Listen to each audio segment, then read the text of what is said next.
In 2021, a hacker uncovered a fatal weakness in the world's most important operating system. What would you do with a key that gets you into any server on the internet? Is this live to the public right now? Yeah, it's live on the server. Look, I'm not pleased. I would like you to change it back.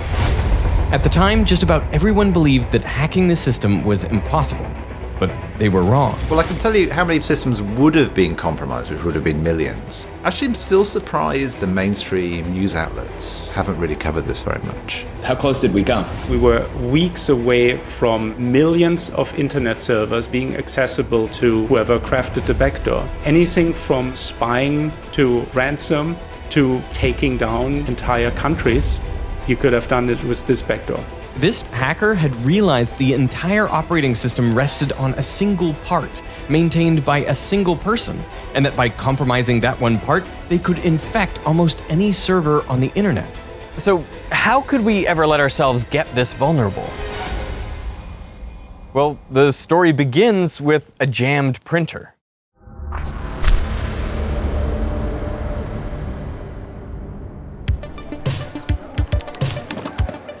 The AI lab was buzzing. They had just installed the Xerox 9700.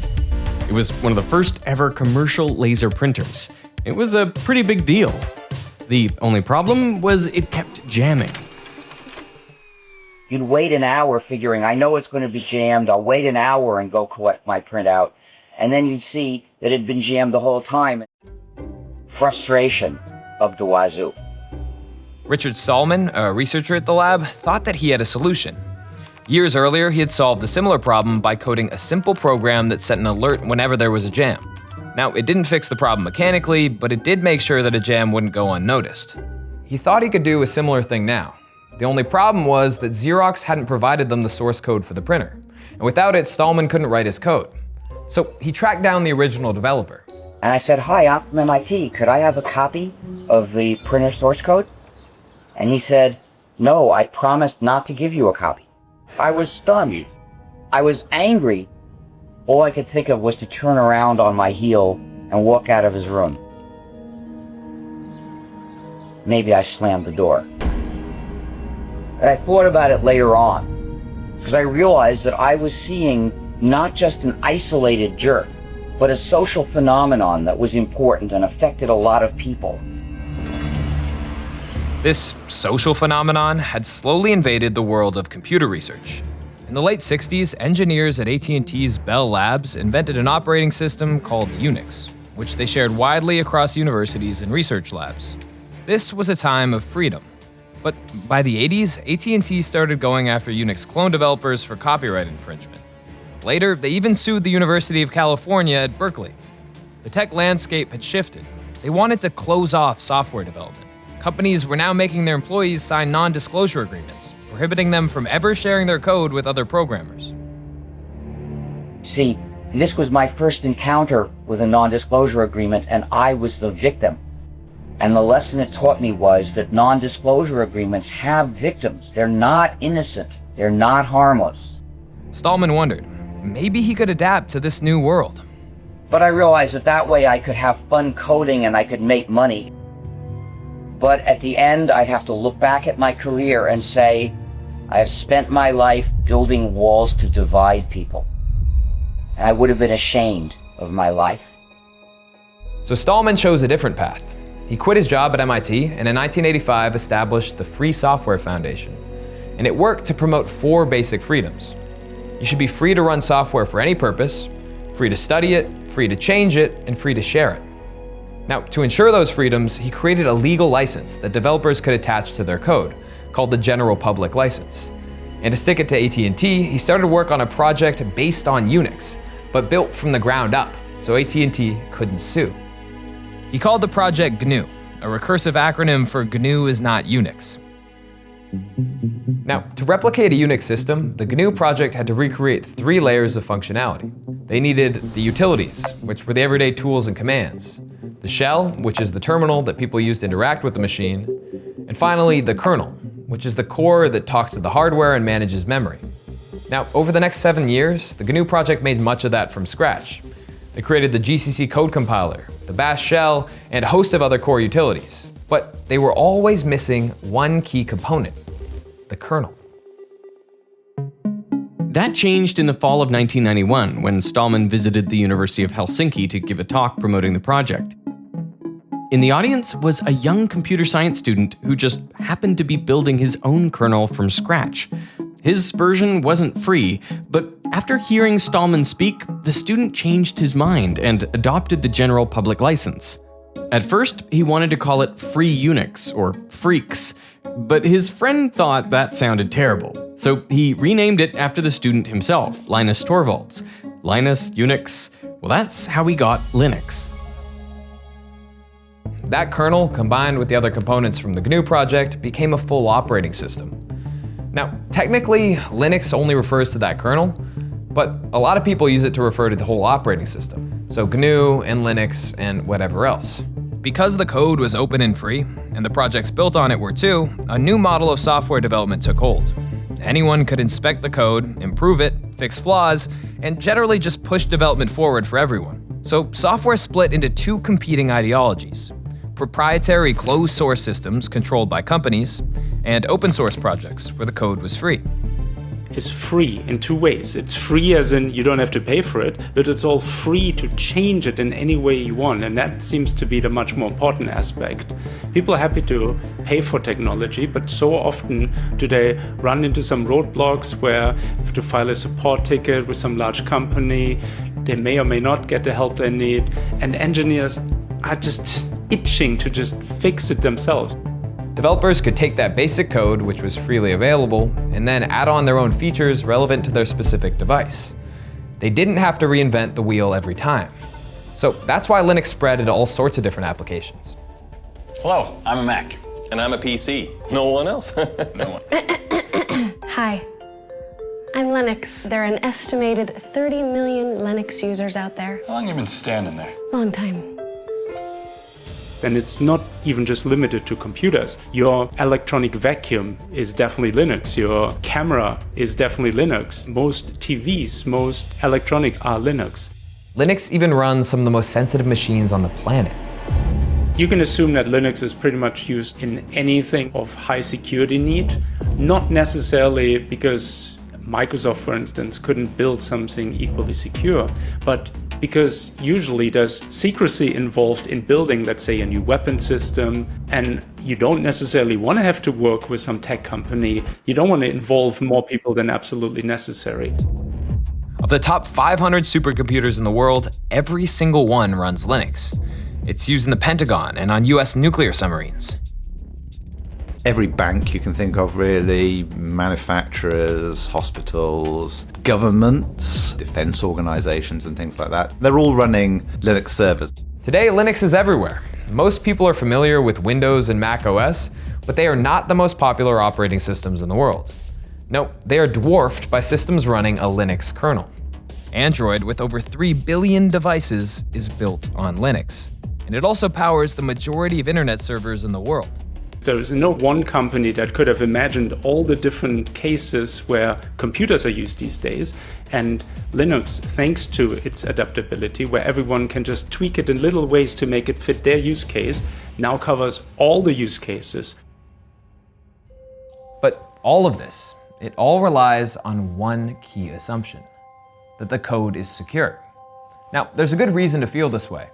Because there are so many people looking at the code, there's this idea that bugs, either intentional or unintentional, won't be too deep to catch. It's known simply as Linus's law, that with enough eyeballs, all bugs are shallow. But there's a big problem with this assumption. The open source movement isn't one big project. It's an ecosystem. You need thousands of small tools and libraries, each doing a different job, like networking, security, or compression. Now, a lot of these projects start because one person wants to fix a specific problem.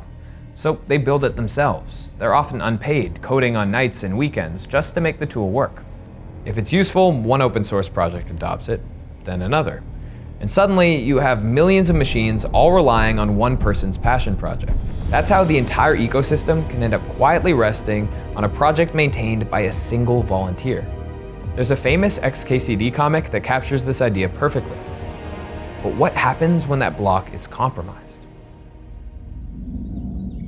In our story, our person isn't from Nebraska. No, Lasse Collin is from Finland, and he's been working on a small data compression tool called XZ since 2005. XZ is so good at compression that it's now used in almost every major Linux distribution. For the past 20 years, almost all of the work of keeping the tool compatible with ever-evolving hardware, it's all fallen on Lasse. He's never been paid for it, but up till now, he's been okay with that. Recently, though, he's been under more and more pressure.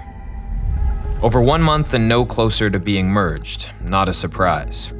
Progress will not happen until there is a new maintainer. Submitting patches here has no purpose these days. The current maintainer lost interest or doesn't care to maintain anymore. Lasse responds, "I haven't lost interest, but my ability to care has been fairly limited, mostly due to long-term mental health issues, but also due to some other things. It's also good to keep in mind that this is an unpaid hobby project, but it's not enough. I'm sorry about your mental health issues, but it's important to be aware of your own limits. The community desires more. You ignore the many patches been rotting away on this mailing list. Right now, you choke your repo." Lasse is burning out, but just when he thinks he can't handle it anymore. Nice job to both of you for getting this feature as far as it is already. Just trying to do my part as a helper elf. Signed, Gia Tan. For months, Gia's been taking some of the load off Lasse. He's been incredibly helpful. Now he offers to step up and take over as maintainer of the project. To Lasse, it sounds almost too good to be true.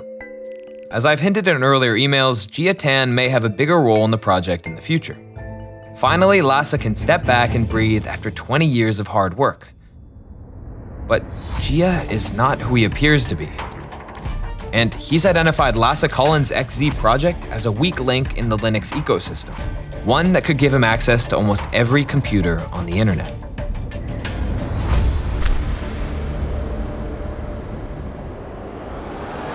Today, we take secure remote logins for granted. I mean, they've worked reliably for over 30 years.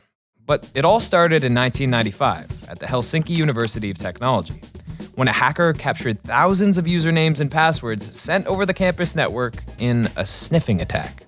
In hindsight, the problem's obvious. These login requests were being sent totally in plain text, so anyone who intercepted the data could just read it. When Tatu Alonen, a computer researcher at the university, learned of the attack, he made it his mission to ensure that it would never happen again. Password sniffing was perhaps the most serious security issue on the internet back then. To do this, his solution needed to ensure two things. First, machines had to establish a secure connection. If both computers could agree on a shared secret code that they would use to scramble their data, then even if they were overheard, anyone without that secret code would just get gibberish.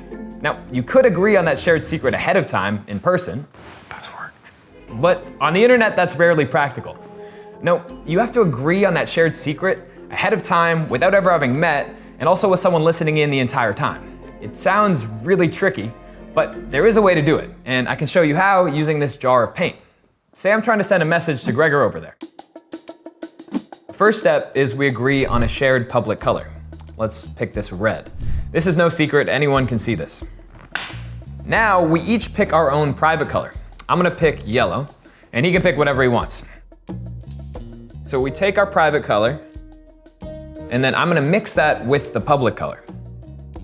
It's worth saying now that these mixtures are assumed to be impossible to unmix. So even if you know this orange and you know this red, you can't exactly deduce the exact shade of yellow we used to create it. And this is important for the actual computer example later. Okay, so I'm gonna send this over to Gregor. So I mixed in my secret color with the public, and I'm gonna pass this to Henry. So Gregor sent me this, which looks like a sort of dark green sort of color. And what we're gonna do now is we're gonna mix it with my original private color.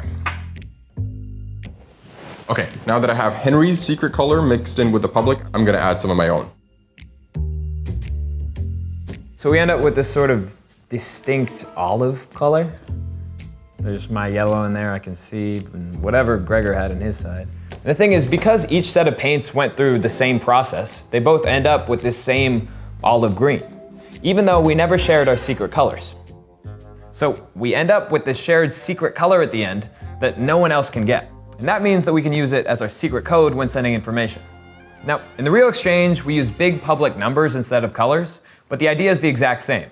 Each side mixes in their own private number, using some math that, when you try to reverse it, leads to a discrete log problem, which makes it practically impossible to unmix them. That way, we solve the first problem. But there is another threat that's unaccounted for. Say a hacker, like Casper here, tries to sit in between us.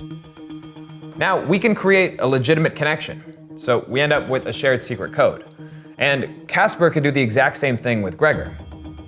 Now, whenever I send a message, he can relay that to Gregor, he can change and modify it and send his response back, and to each of us, the connection looks legitimate, but Casper's sitting between us the whole time. He's a man in the middle. So I need a way of authenticating that Gregor is really who he says he is. Now, we could do this again by agreeing on a password ahead of time in person, but we need a practical way to do it over the internet. This was the second problem that Tatu had to solve.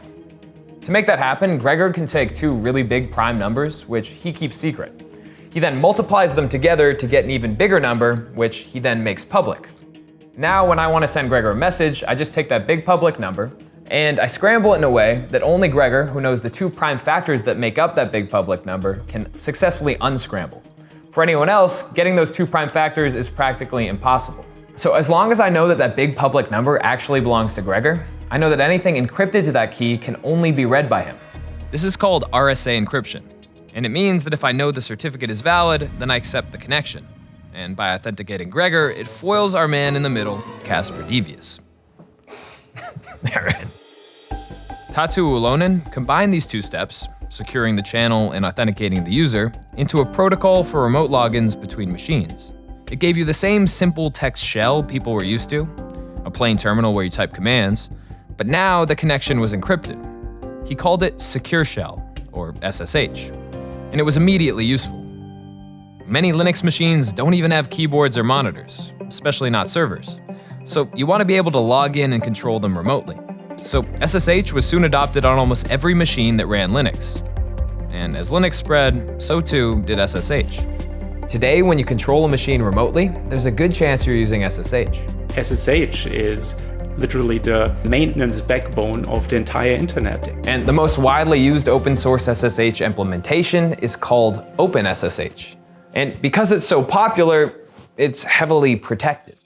I mean, OpenSSH is probably one of the most closely examined projects out there because it's just so vitally important to the security of servers everywhere. Having a way to bypass the authentication in a secure shell, it's like having the master key to the hotel. It lets you into every room. This is why Jia Tan wants a way into OpenSSH, but trying to hack it directly would be almost impossible.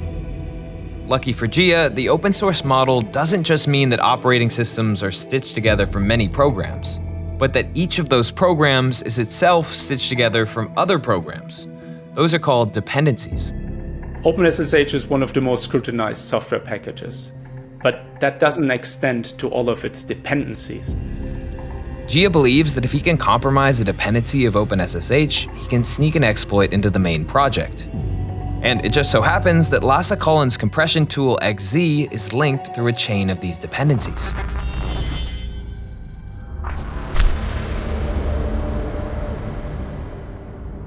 Now, Lasse's original goal with XZ was to find a better way to compress data on Linux. That data could be anything, code, an image, text. But what was important to Lasse was that once you compressed and decompressed it, it had to come back exactly the same. The method had to be lossless. Let me give you an example. We're gonna take the lyrics to Rick Astley's hit, Never Gonna Give You Up, and we're gonna try to compress it. Now, say we take this and we represent it as a stream of characters, and each one gets a fixed width 8-bit code. Now, that works, but it's inefficient. If we go through this stream and just count up how often each symbol appears, you'll notice there's a pattern. Some appear more frequently, like N with 430 uses, and some barely at all, like J with 1 use. To save space, why don't we give the ones that appear more frequently shorter codes? And the rarer ones, well, they can afford to be long. But how do we do that? So let's start by counting up how often each symbol appears, and sorting that from most frequent to least frequent. We take the two least frequent symbols and join them together into a pair. We then treat that pair as a new combined symbol, whose frequency is the sum of the two it represents. We can then reinsert that back into the list. Then we do it again. We take the two least frequent items, combine them, and then reinsert them back into the list. And we do that over and over again until we get this massive structure called a Huffman tree. Now, to get our codes, we just walk the tree. A step right is a 1, a step left is a 0. So for example, to get R, we just go right, left, left, right. So the code is 1001. So what you'll notice is the more commonly occurring symbols naturally appear at the top of the tree, so they get shorter codes, while the ones that appear less frequently are at the bottom of the tree. The system works well, but it also has a weakness. In our Never Gonna Give You Up example, it always encodes NEVER space. It doesn't realize that this whole chunk repeats. So what if instead of looking at symbols, we looked at those chunks?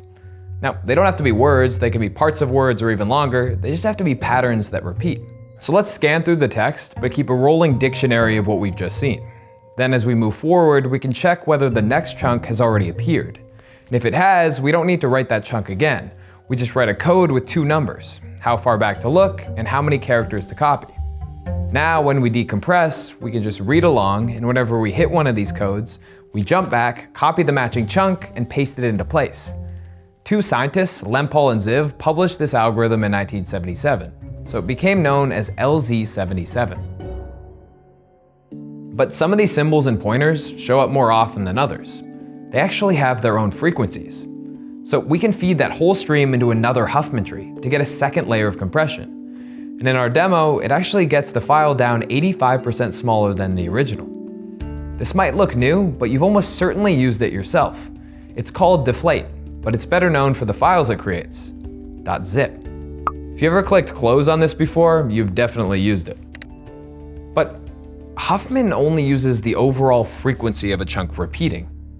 Real data isn't just random chunks. In our example, after never gonna, you might get give you up, let you down, or run around and desert you. You might get make you cry, you might get say goodbye, or tell a lie and hurt you. Each one has its own probability. And you can represent these probabilities with a mathematical tool called a Markov chain.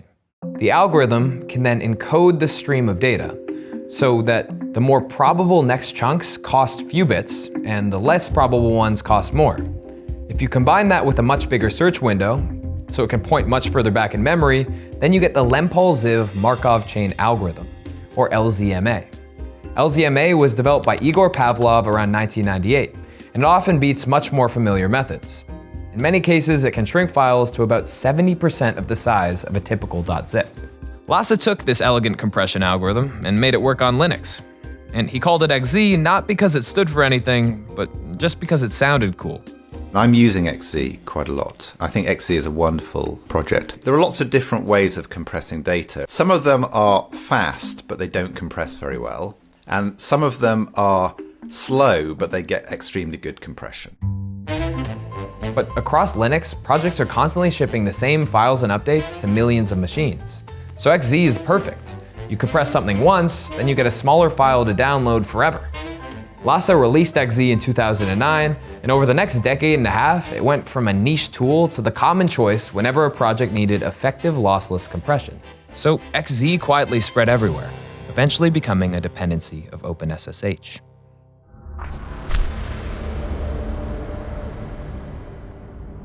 So it was some point in about February 2024. And Jiatan, he emails me. He's got all of these new features in the new version of XZ. He wins Rich over almost immediately. So I get to talk to hundreds of contributors all the time, and I do get a feel for them. I feel, are they good coders, which is what I really care about? Are they conscientious people? Are they helpful? Do they respond to bug reports quickly? And in all of the dimensions, Jiatan would be a very good contributor because he's obviously a good coder. He's very responsive. He's very keen. And I love all that. All indications are that Gia is a great contributor, and this puts Rich at ease, so he lets his guard down.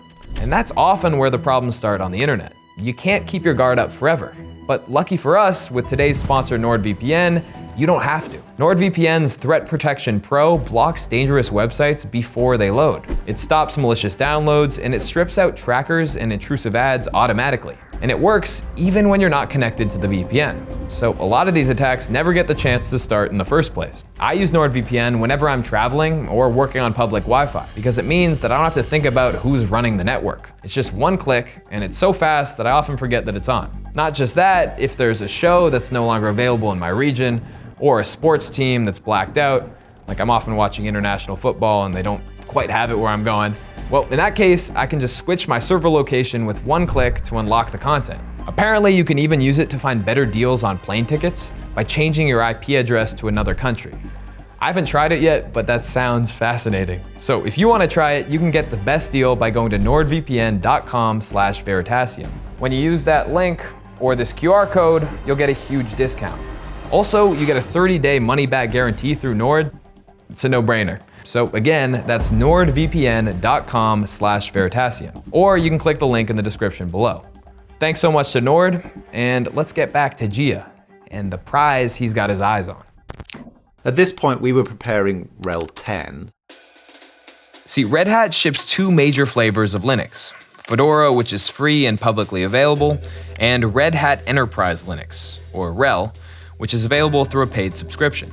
This one has to be stable and secure because it's widely used on the most important machines, like in governments and hospitals. Gia wants his code in RHEL, but RHEL only has a new major release about once every 3 years. So there's definitely a deadline. That deadline was around sort of March, April in 2024. Gia has to act fast. He wants complete control of any compromised machine. And to pull it off, he has 3 steps in his plan. Step 1, the Trojan horse. The code for XZ lives on a website called GitHub, which tracks all edits to XZ's code using a tool called Git, which was also developed by Linus Torvalds. So Gia starts by making small changes. He changes the primary contact for bug reports to his own email. He tweaks small tools that will help him later. But he can't sneak in the payload this way. I mean, it'd be too obvious. So he needs a way to sneak it in without it ever appearing as normal source code on GitHub.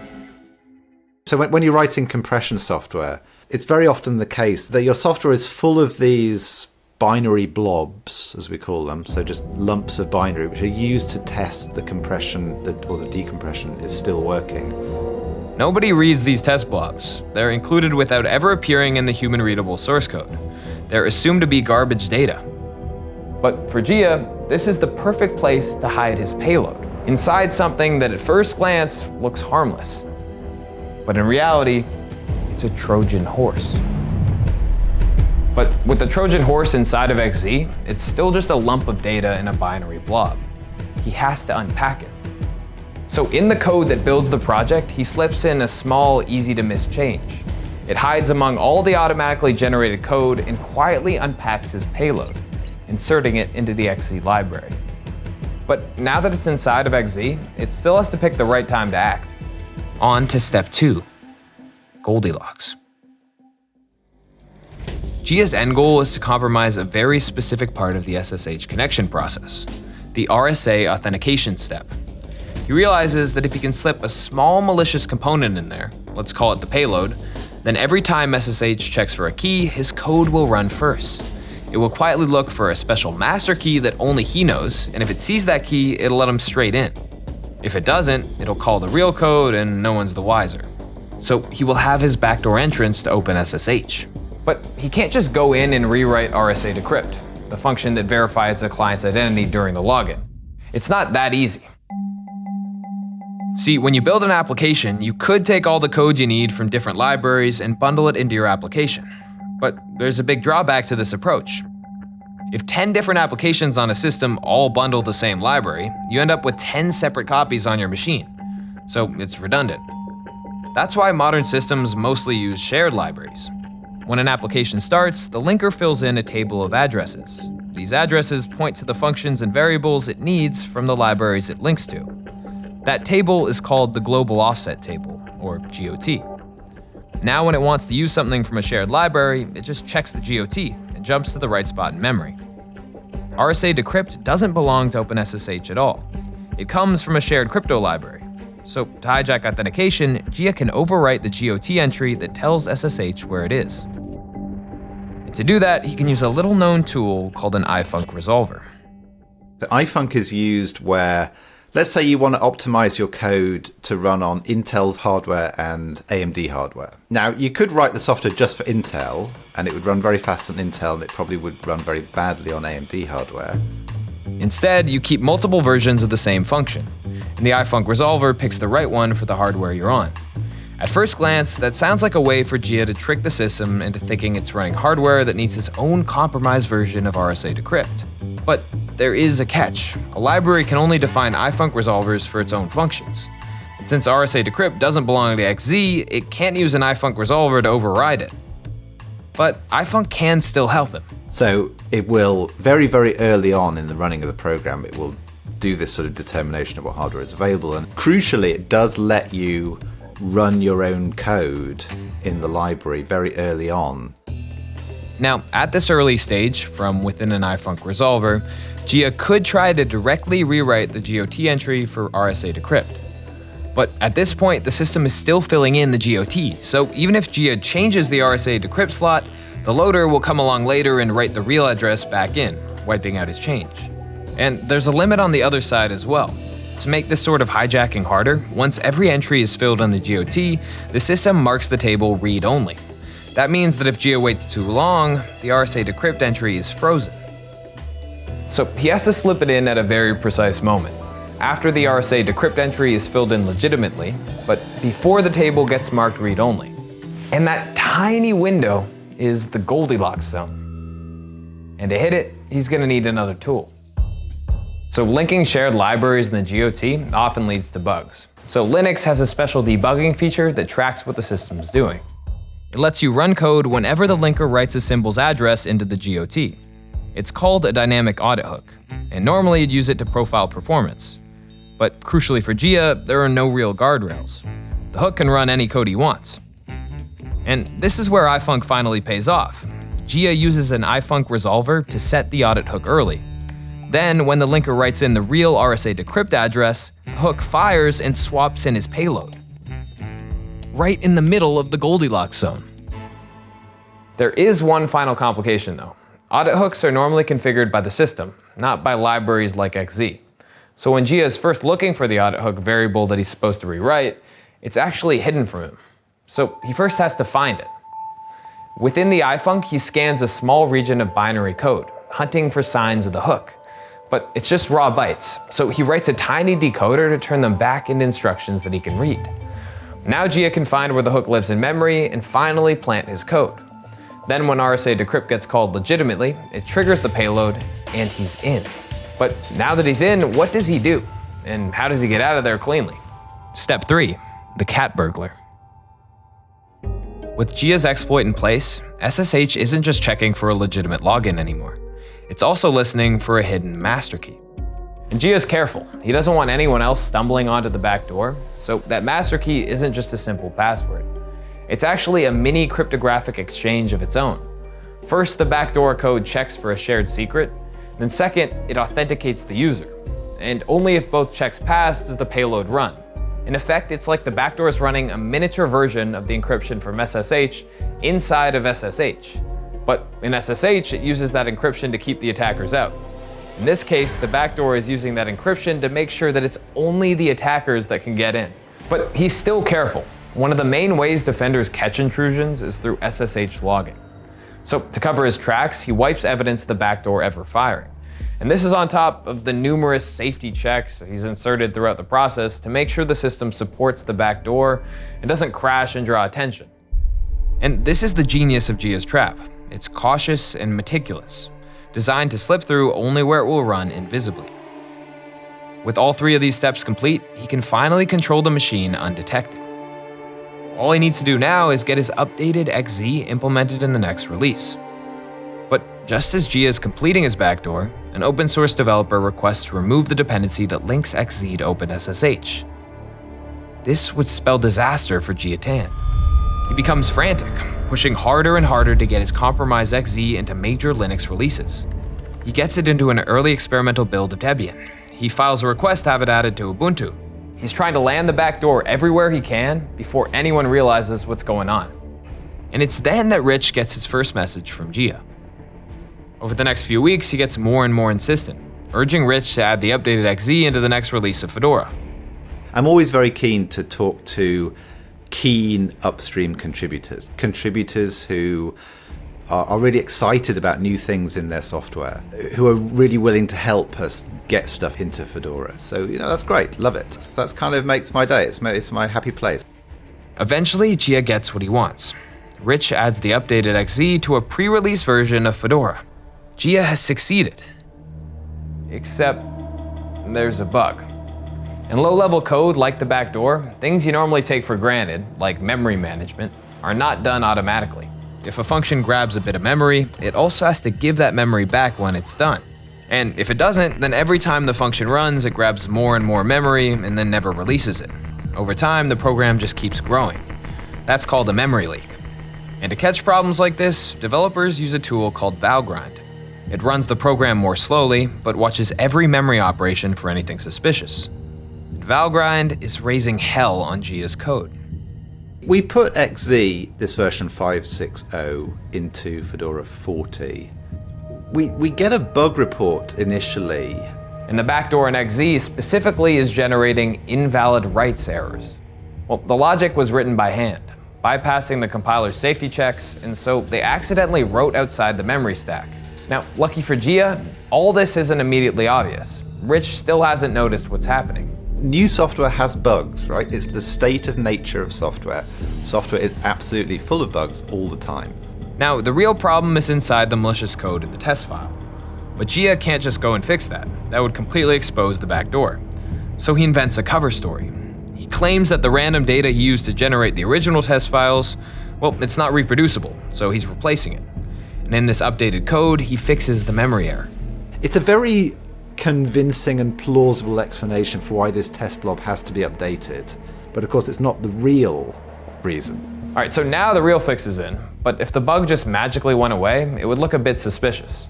So he has to find a way to cover it up. So what he then does is he changes the ifunc code in a way where he adds like a whole bunch of comments and changes to the code around it. That doesn't actually change the code, but is plausible enough to look like he's changing how the ifunc works to fix the Valgrind bug. It does. Listening to it, I'm like, I know that this is the evil hacker Gia Tan, but I'm like, ooh, that's clever. Yeah, I mean, look, the guy is obviously not an idiot, right? But none of this is suspicious. This is what we expect from compression software. And as a packager, it's not really my job to fix every bug in upstream software. As soon as it gets to a certain level of difficulty, my thought here is, well, Gia Tan has actually been writing this software, right? So he's got it all in his head. He knows how it works. It's easier for me to just give him the problem. And I send the bug over to him, and like a day later, he sends the fix back. From my point of view, it's problem solved. It worked. System worked, right? I made the right call. I don't see... at that point, knowing what I know then, I don't see that there's any problem. So we downloaded Gia Tan's version of XZ, which was available on Fedora publicly.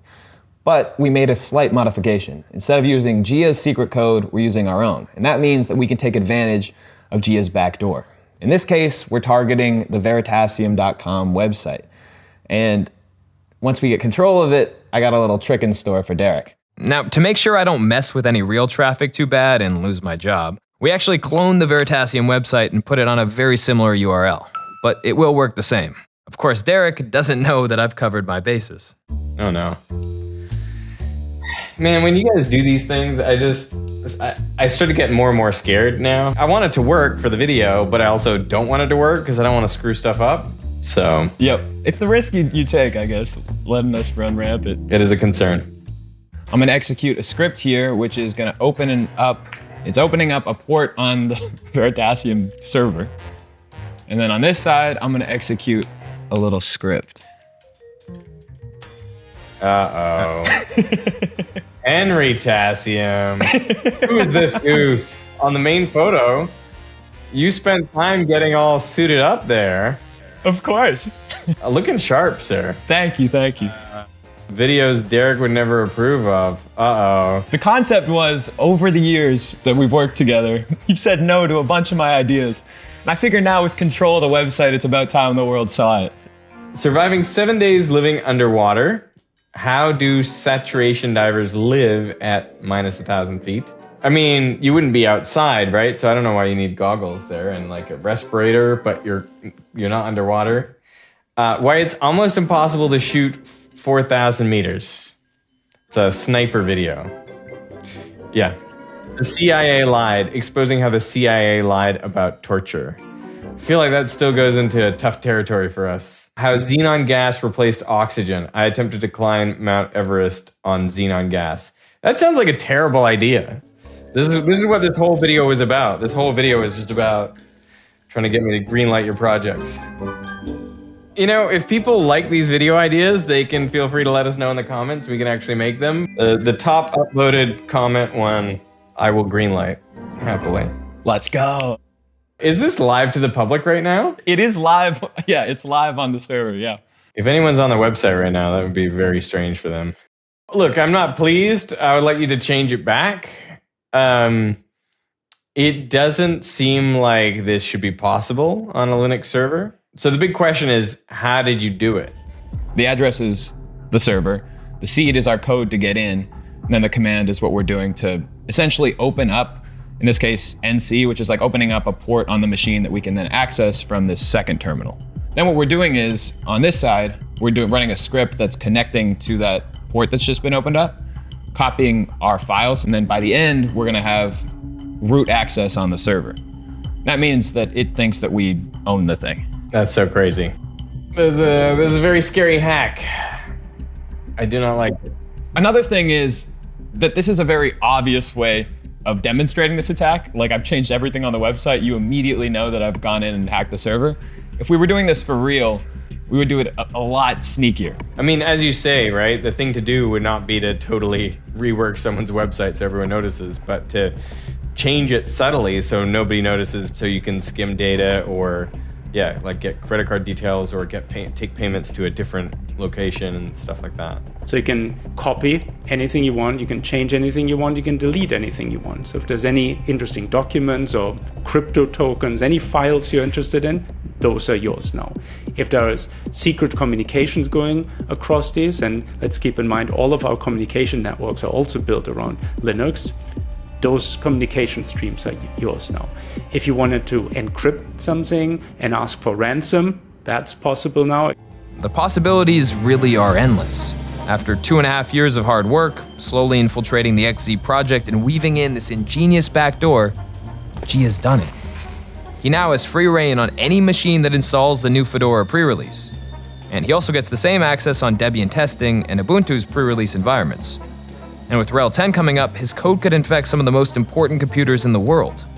Now he should be able to relax, wait for the release, and he's got his backdoor key. But just when he thinks everything's going right.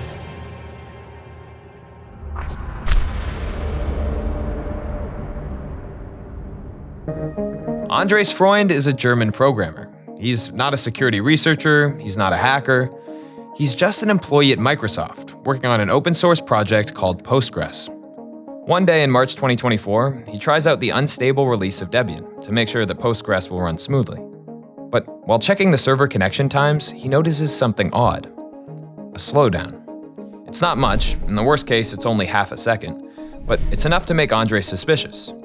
We tested the connection times ourselves on our own version of the XZ hack, and we found the exact same thing. Consistent slowdowns of about 400 to 500 milliseconds. Andres had already seen the problems with XZ and Valgrind weeks earlier, and this only makes him more suspicious. So he digs in deeper. He looks at recent additions to OpenSSH and traces the delay back to an update in XZ. He sees the binary test files, but notices that they were never used in a test. It's even stranger. Andres tries to get back to work, but he can't stop thinking about it. I remember sitting in a bunch of meetings and not really being able to concentrate because it feels like I need to continue looking into this. Eventually, Andres sees it. This isn't some bug. This is a backdoor. And this backdoor is meticulous. It hunts through memory to find the audit hook. It implements a decoder to read those raw bytes, and then it wraps everything in custom encryption and safety checks so that it only triggers on the right kind of connection. I mean, it even garbles its own strings so that it won't be detected. It's incredibly cautious. But all of that takes time. And in the end, that's what grabs Andres' attention. If they had done less obfuscation, I probably would not have noticed that anything was wrong. Now, XZ's security contact is Jia Tan, so Andres can't exactly report it through the usual channels. Instead, he emails the Debian security team directly and posts a detailed report to a public security mailing list. Then, all hell breaks loose. I'm called up on, I think it was a Friday evening, in fact I'm sure it was a Friday evening, to join a internal Red Hat meeting. And it's immediately obvious that this is not a normal meeting because like our head of security is there. It's explained to me that it's been found by somebody in the community that XZ has a backdoor. And immediately I'm like, WTF, how did this happen? To cover their bases, Red Hat quickly rolls Fedora back and tells all their users to revert. And the whole open source community starts digging into the project to understand what went wrong. One thing is clear though, Andres is a hero. Now, the fact that this was discovered in a different test at all, that was lucky, but then what are the chances that someone who isn't looking for a security bug spends days investigating this? So big kudos to the researcher and yeah, saved us all from possibly a doomsday on the internet. I think that Andreas did a brilliant job because he did what I should have done actually, which is I should have looked at the bug when I saw it, and I should have gone there, like a crazy hound sort of sniffing around trying to find out what's going on. Andres even gets a shout out from the CEO of Microsoft. But when the story breaks, the mainstream response is surprisingly muted. Actually, I'm still surprised now that the mainstream news outlets haven't really covered this very much. I can tell you how many systems would have been compromised, which would have been millions. Anything from spying to ransom to just taking down entire countries, you could have done it with this backdoor. I guess the big question is, who is Jia Tan? That's the question, isn't it? Okay, so my feeling is that Jia Tan, the person that I talk to, I believe is one person. But I also believe that behind him must be a group of people. And they worked for quite a while. I mean, they were at this for perhaps 2.5 years that we know about. If you look back at the accounts pressuring Lhasa, they share some similarities. They use free email addresses, and they have almost no footprint outside of the XZ threads. These were very likely sock puppet accounts, identities manufactured to apply pressure as part of a multi-stage social engineering campaign. Now, who spends $1 million and takes 2.5 years to attempt to break into every hotel room on the internet with the master key? I think it's not a criminal organization, because I don't think a criminal organization would have that patience to spend that time without any real return. So I think it has to be a nation state actor here. A lot of the aliases, like Jia Tan, they sound like Asian names, and the published changes are all timestamped in UTC+8, Beijing time. So the signs point to China. And that's why it's probably not China. I mean, why would they make it that obvious? Every other part of the operation has been so meticulous, so cautious. And they also worked on Chinese New Year, but not on Christmas. And over the years, there were 9 changes that fall outside of the Beijing time, into UTC+2, which is a time zone that includes Israel and parts of Western Russia. That's why some experts have speculated that this could be the work of APT29, a Russian state-backed hacker group also known as Cozy Bear. But again, do we know? No, of course we don't know who it is, and we likely will never know. Jia Tan himself just disappeared as soon as this exploit became publicly known and never heard from again. In a sense, it doesn't matter whether this was Russian or Chinese or Iranian. We need to protect from these types of backdoors no matter where they're coming from. I see this as like, the canary in the coal mine of what's going to be happening as attackers get more sophisticated. they make fewer mistakes. The gloves are off in a way. I don't think that the Linux community is fully, is fully ready for this yet. In the aftermath of XZ, the open source community pored over countless small, similar projects, looking for similar campaigns, but they found almost nothing.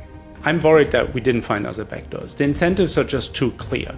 There are state-sponsored parts of either governments, militaries, or even private contractors working for states that are all preparing for the next cyber escalation, some kind of a war, some kind of a geopolitical conflict. And where are all of those backdoors? There's just too many people incentivized to put backdoors for the few backdoors that we're actually discovering. Now, some experts have argued this reveals a fundamental flaw in the open source model, but not everyone agrees. Closed source software would be no better here. In fact, who's to say that there aren't already state spies working as paid software engineers at some of the larger companies, putting in exactly backdoors like this? But then there would be no community member running free testing and detecting this by chance. This backdoor, if anything, underlines the ethos of open source. I mean, just think of what it took to get this done in public. There was a multiple-year social engineering campaign. There were all these layers of misdirection, and then there was code that was designed to withstand constant scrutiny. Compare that now with a closed source hack. Sometimes all it takes to get a backdoor installed there is a court order. Or you have a public company that can just brush a breach under the rug. I actually used to work as an open source researcher myself at the Japanese telecom giant NTT. And my perspective is that it's only because this is an open source project that it's been picked apart, analyzed, and turned into a conversation about security at all. One that focuses on the fundamental vulnerability. It's not the code, it's the people. And now the system has not supported them enough. I feel for Lasse that he's given this beautiful gift to the whole world. And, what has humanity done back to him, right? We've poisoned his gift.